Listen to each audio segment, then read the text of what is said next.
అన్నయ్య నువ్వు పిలిస్తే చెల్లిలా జన్మనెత్తాను. హాయి హాయిగా నువ్వు నవ్వితే ఎంత ఎంత మురిసిపోతాను. అన్నయ్య నువ్వు తలిస్తే కళ్ళ ముందు వాలిపోతాను.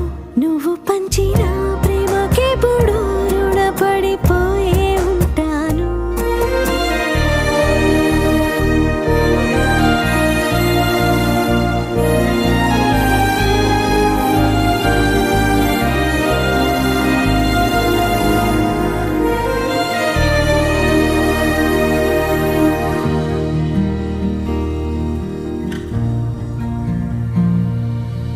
నా కోసం వెతికి వెతికి ఏ నిమిషం దిగులే పడిపో